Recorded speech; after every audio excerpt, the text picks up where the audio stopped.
We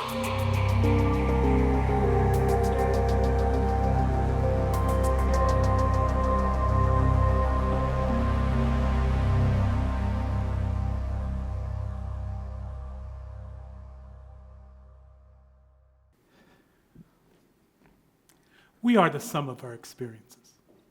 My experiences began in Gary, Indiana in 1950, the fourth child to Fannie and John Quincy Adams. Gary, Indiana at that time was a working class community that had a significant Negro population. And I had a lot of relatives there, a big extended family. But due to the youth of my parents at that time, they struggled financially. So my great aunt, Aunt May, came all the way from Western Pennsylvania to take myself, my sister Elise, my brother Robert, to Sharon, Pennsylvania. Thus begins one of those nagging questions throughout my life: was I really supposed to be there?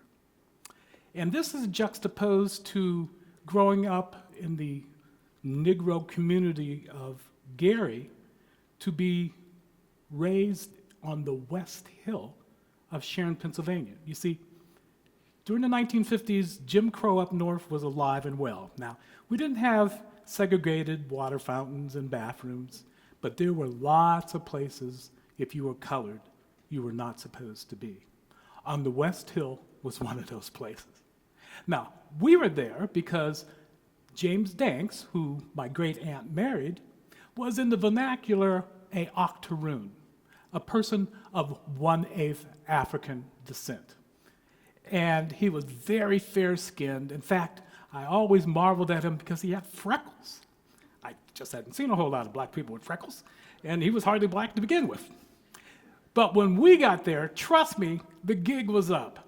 We were melanin proficient. Okay? And there wasn't any other people of color for miles living in the West Hill at that time.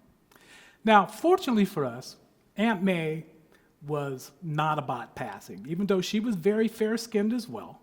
And we learned very quickly the power of color hierarchy in the United States of America. In fact, one of the things we learned quickly was that if you were white, you were all right. If you're brown, stick around. If you're yellow, you're mellow. And if you're white, you're all right. Now, we internalized this very early in our lives. But Aunt May was about being socially responsible. She's perhaps my first example of a person who was about social justice. And so she was a leader in the colored community and very influential in a variety of social activities. And of course, she thought it was going to be perfectly okay to demand of us at any time to be able to stand and deliver. And so that meant we had to be able to sing, to speak, and for Aunt May's ways, it meant that you had to use standard English, that you had to display good manners, and be flexible and appropriate in a variety of settings. Now, we were also the first children of color to integrate Russell Street Elementary School. And there we learned to be bicultural. Now, that was a unique set of skills, and I've used them every day of my life. But sometimes being in those settings was hurtful. Hurtful because we were often excluded from activities, especially being able to go to the social events of our classmates. So we did not get the invitations to birthday parties. We didn't, in the summer, were allowed to go to the picnics that were happening on the West Hill. And that left pain, hurt, confusion. And in fact, I was not comfortable in my skin for a long period of time. Even though we spent half, or well, I wouldn't say half, but a part of our life in the black community. That's our church life was there, but Monday through Friday was in that white neighborhood, attending that white school. It was only on the weekends that we were in the black community. I don't think I ever felt really comfortable with my identity until my sophomore year in high school. And during that time, the phenomena of Up With People came into our community. Now, some of you may not know anything about Up With People, but it was an incredibly powerful international singing group made up of young people from all around the world that came and performed at our high school. And as a result of that, it created an offshoot called Sing Out Shenango Valley. In Sing Out Shenango Valley, I found my voice, I found myself in a comfort zone that didn't exist prior to that. We had over 100 young people from 5 different communities straddling both Eastern Ohio and Western Pennsylvania. And we were integrated, okay? 1966, integrated. This was a rare and extraordinary phenomena.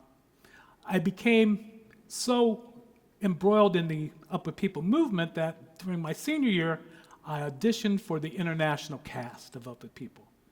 And to my great surprise, I was selected.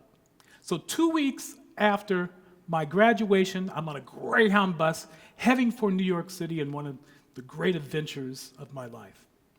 After learning the choreography and music, we set off to tour America to bring our message of harmony and unity to a nation that was surely divided. The impact of the civil rights movement, the protests against the Vietnam War, let me tell you, America was a powder keg ready to explode. When you add to that the assassinations that year of Martin Luther King and Robert Kennedy, we were in deep trouble in this nation.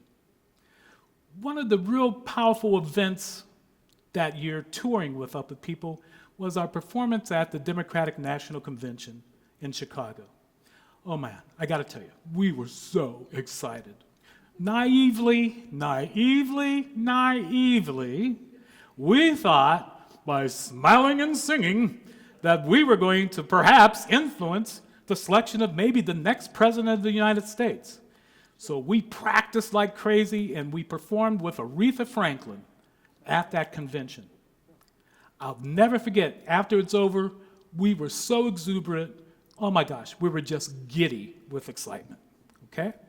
And as we boarded our buses, getting ready to take us back to our host, and I gotta tell you, in Up With People, we always stayed in the community. We never stayed in hotels or anything like that. We stayed in the community. So I literally stayed in hundreds of homes across this country. I often felt my life was like a litmus test, that I was doing social experiments, literally. Oh, we're losing this. Social experiments that enabled me to judge quickly whether or not people were receptive to my melanin, okay, to the fact that I was culturally different in many cases than they were. Little did I know this would end up being my research agenda through much of my professional life. So Up With People had a very powerful impact on me. But as a result of being at that convention and on the way to our host, receiving hosts, we passed by Grant Park. And in Grant Park, there were literally thousands of protesters there. And you could see the kind of Gestapo actions that Daley's police force was acting out. And later that evening, we would watch this replay of what we had participated in and observed that day on the color TV of John D. Kraft. That's right, Kraft with the big K, the cheese man, okay? So here I am with my 3 amigos, Ralph Estrada, a Latino from California, Randy Wez, a Pima Indian from Arizona, Bruce Goldberg, a Jew from New Jersey, watching in the guest quarters of Kraft's mansion the horrific scenes that took place that day in Grant Park. Needless to say, this left us bewildered and concerned about whether or not we were doing enough and Up With People to help deal with the insanity that was going on in the world. It wasn't too long after that I became quite disillusioned and found myself in the United States Marine Corps, which is a much longer story, but suffice to say, one of the things I found out is that the world wasn't just black and white, because in the Marine Corps, you're mostly just green. The Marine Corps gave me a lot of self-discipline and also afforded me the GI Bill, which allowed me to continue my education. During that time span, I married a really incredible woman whose name was Rebecca Yonan. She was the daughter of Yonan, an Assyrian woman whose family was centered in Chicago. And the Yonans embraced me into their clan. And I loved their food, I loved the music, I loved the culture, but I often found myself at those events wondering, am I really supposed to be there? Okay? After 7 years of marriage, we began to grow apart. And I think largely because we were in need of understanding our own roots. I would later have a wonderful opportunity to work with Maulana Karenga. You may know him as the father of Kwanzaa. And one of the things that I learned from Karenga was that one has to center themselves in their own culture. But once one does that, you have a responsibility to the world to learn as much about the other cultures around you as you possibly can. And I've spent a great deal of my life trying to help people come to those kinds of understandings. I spent 25 years as a professor at Western Illinois University. And during that time, I had the opportunity to develop a telecourse called Dealing with Diversity. And in that telecourse, I was able to use what I had learned throughout my life to put together 24 one-hour segments that really challenged students to understand the diversity of the world in which they were living in. And just briefly chat about two things. One, my interview with David Duke, who was the Grand Dragon of the Ku Klux Klan in Louisiana. I'll never forget that interview. It was in his home, in his living room, on his sofa, that we had quite the conversation. And I can tell you for sure, I wondered often, was I supposed to be there? Okay?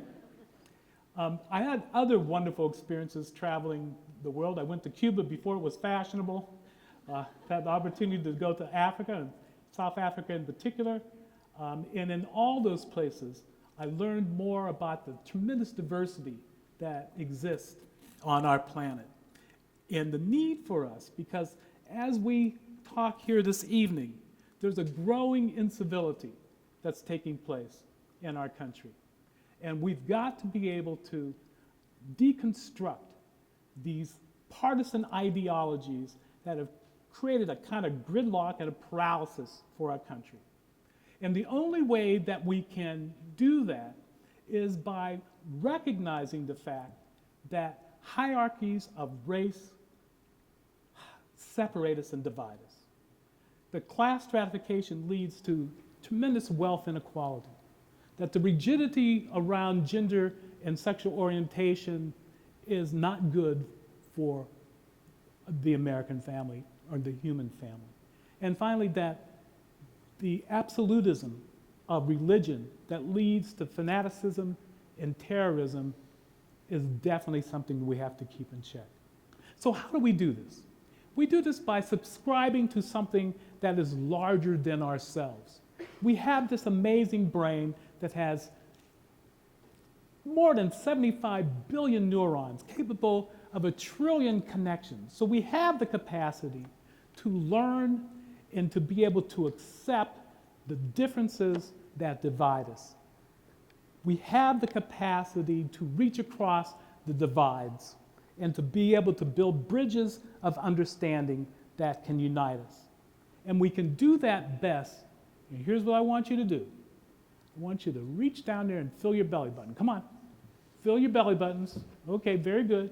Because this is your subscription to the great tribe on this planet called Homo sapien. This is our possibility. This is what can give us a unifying ability to see each other with all our frailties and all our universal needs. And if we can subscribe to this, we can create the harmony that can allow us to live in peace in this time. So, was I supposed to be in all those places sometimes that I thought I wasn't? Well, the answer is, of course, yes. And so were you.